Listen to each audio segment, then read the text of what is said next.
구약성경 291면 신명기 19장 1절에서 13절입니다. 저와 번갈아 교독하고 마지막 절 함께 읽겠습니다.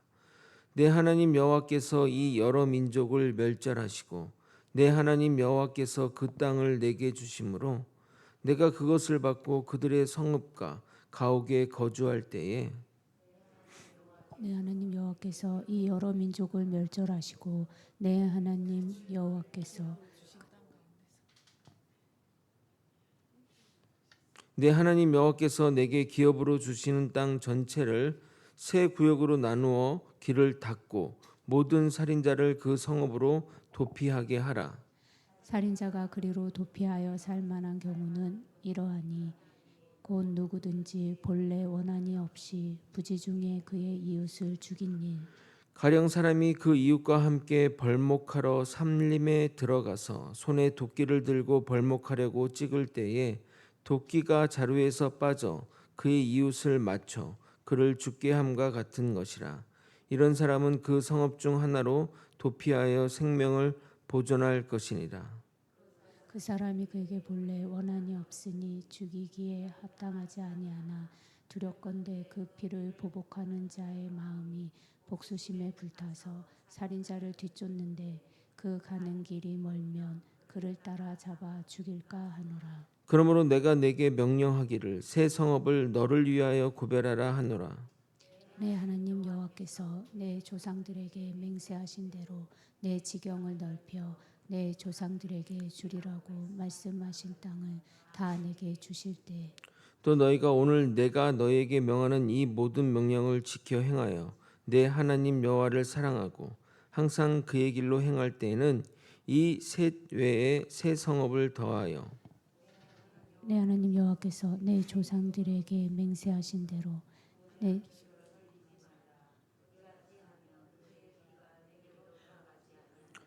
그러나 만일 어떤 사람이 그의 이웃을 미워하여 엎드려 그를 기다리다가 일어나 상처를 입혀 죽게 하고 이 한 성읍으로 도피하면 그 본 성읍 장로들이 이 사람을 보내어 그를 거기서 잡아다가 보복자의 손에 넘겨 죽이게 할 것이라. 함께 읽겠습니다. 내 내 눈이 눈이 그를 긍휼히 긍휼히 여기지 말고 무죄한 무죄한 피를 피를 흘린 흘린 죄를 죄를 이스라엘에서 이스라엘에서 제하라. 제하라. 그리하면 내게 복이 있으리라. 있으리라. 아멘. 하나님은 이스라엘 백성들의 요구에 따라 선지자를 두어 그를 통해 하나님의 말씀을 대언하게 하셨습니다.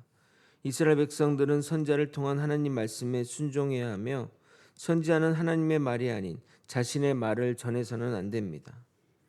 만약 선지자가 거짓으로 하나님의 말을 대언하면 반드시 죽일 것이며 죽어서도 유황불못에 던져질 것입니다. 그의 말이 진실인지 거짓인지는 말씀의 성취로 우리는 판단해야 할 것입니다. 오늘은 저번에 살펴본 도피성 규례를 다시 살펴보도록 하겠습니다. 도피성은 여러 가지 의미가 담겨 있기에 반드시 우리가 그 의미를 알고 또 살펴보아야 합니다. 도피성을 통해 하나님의 공의와 우리를 향한 사랑을 깨닫게 되기를 예수 그리스도 이름으로 소원합니다. 여러분이 한 국가의 초대 대통령이나 한 나라를 세운 개국 왕이라면 무엇을 먼저 세우시겠습니까? 사람마다 다르겠지만 군대를 조직하거나 경찰 조직을 세우거나 아니면 국회를 세우거나 신실한 분이라면 교회를 세울 수도 있을 것입니다. 그런데 모세는 앞으로 가나안 땅에 들어가서 해야 할 일들을 순차적으로 기술하였는데 정말 놀라운 것은 땅을 정복하고 난 후 가장 먼저 해야 할 일이 바로 도피성을 세우는 일이었습니다. 도대체 도피성이 뭐길래 하나님은 가장 우선하여 세우라고 하시는 것일까요? 4절과 5절을 읽겠습니다. 살인자가 그리로 도피하여 살만한 경우는 이러하니 곧 누구든지 본래 원한이 없어 부지 중에 그의 이웃을 죽인 일 가령 사람이 그 이웃과 함께 벌목하러 삼림에 들어가서 손에 도끼를 들고 벌목하려고 찍을 때에 도끼가 자루에 빠져 그의 이웃을 맞춰 그를 죽게 함과 같은 것이라. 이런 사람은 그 성읍 중 하나로 도피하여 생명을 보존할 것이니라.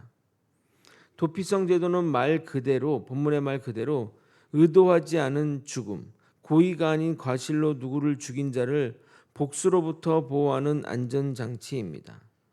당신은 사법제도가 제대로 작동하지 않았기에 자신의 가족이나 친지를 죽이면 그 의도에 상관없이 복수했기에 도피하라고 도피성을 만든 겁니다. 심지어 도피하는 길이 너무나 멀어 복수자에게 잡혀 죽을 것을 염려하여 가나안 땅을 3등분하여 새 구역에 도피성을 세우고 도망가기 좋게 길도 닦으라고 지시합니다. 2절과 3절을 읽겠습니다. 내 하나님 여호와께서 내게 기업으로 주신 땅 가운데서 새 성읍을 너를 위하여 구별하고 내 하나님 여호와께서 내게 기업으로 주시는 땅 전체를 새 구역으로 나누어 길을 닦고 모든 살인자를 그 성읍으로 도피하게 하라. 도피성 규례를 보게 되면 하나님이 너무 가해자 중심으로 이 상황을 보는 것이 아닌가 생각됩니다.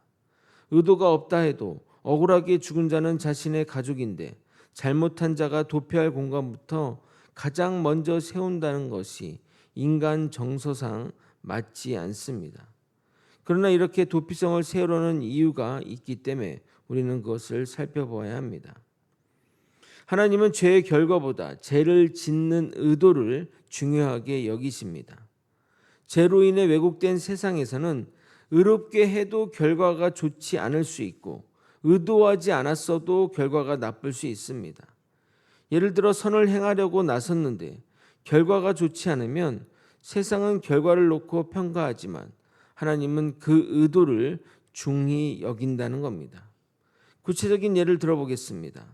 배고파하는 거리의 거지를 보고 돈을 주었는데 그 사람이 그 돈으로 마약을 사서 범죄를 저질렀다면 돈을 준 사람이 지탄받아야 하겠습니까? 또는 어떤 일을 아프게 하려고 음식에다 넣지 말아야 할 것을 넣어 먹였는데 그 사람이 병원에 실려가 숨겨진 암을 발견하게 되어 다행히 생명을 구하게 됐다면 그 사람의 행위를 칭찬해야 하겠습니까? 창세기를 보면 최초 인간인 아담과 하와가 하나님이 먹지 말라고 한 선악과를 먹었습니다. 그런데 선악과를 먹은 것이 무슨 큰 죄입니까?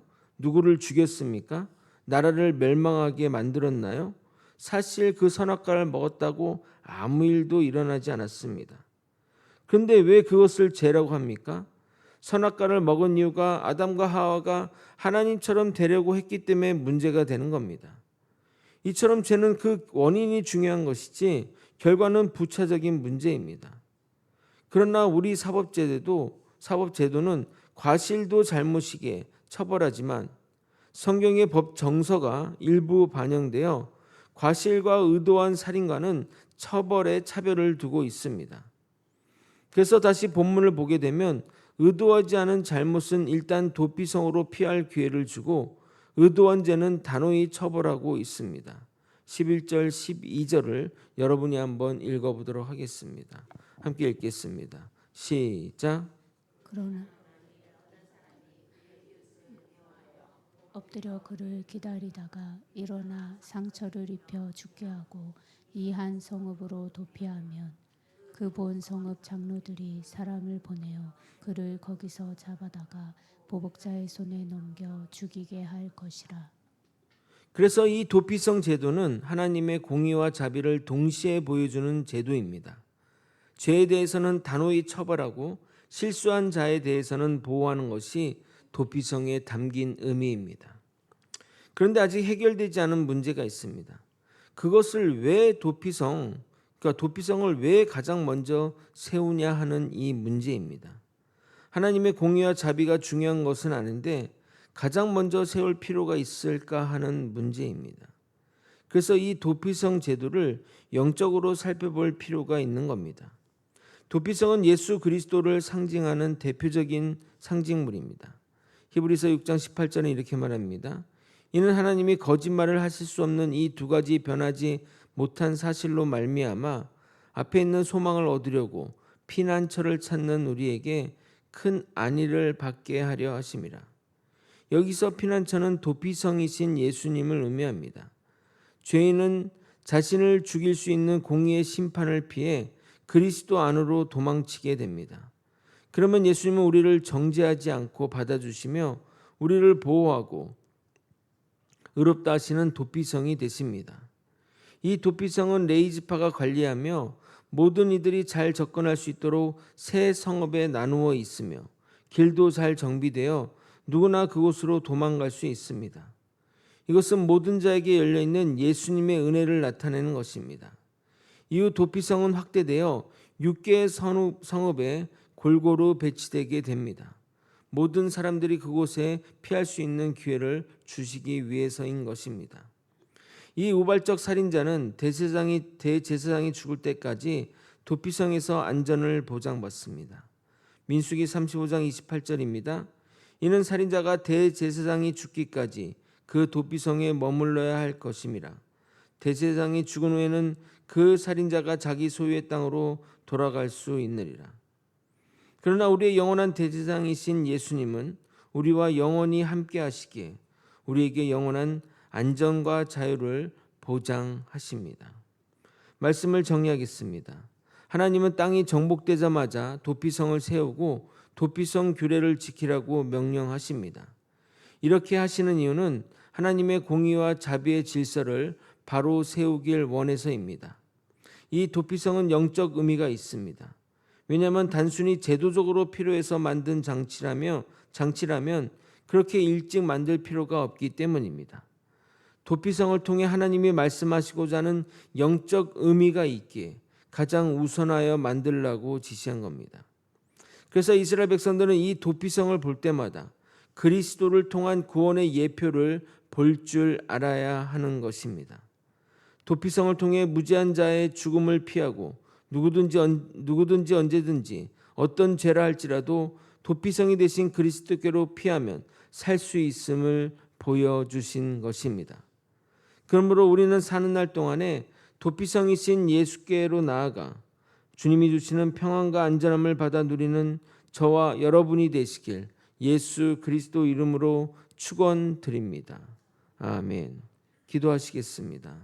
하나님 아버지, 우리의 영원한 도피성이신 예수께로 나아가 하나님이 주시는 그 위로와 용서와 또 회복의 메시지를 받아가지며 하나님과 영원히 화목하고 또 우리에게 맡겨진 사명들을 감당하며 이웃들과 화평하게 지내며 하나님의 나라와 영광을 위해 살아갈 수 있도록 이끌어 주시옵소서. 아버지, 우리에게 주어진 값진 이 하나님의 은혜를 아버지 우리가 잊지 않게 도와주시고 그 은혜 안에 거하며 그 은혜를 누리며 그 은혜를 전파하는 우리 모두가 될 수 있도록 역사하여 주시옵소서. 이 모든 것 우리 주 되신 예수 그리스도 이름으로 기도드리옵나이다. 아멘.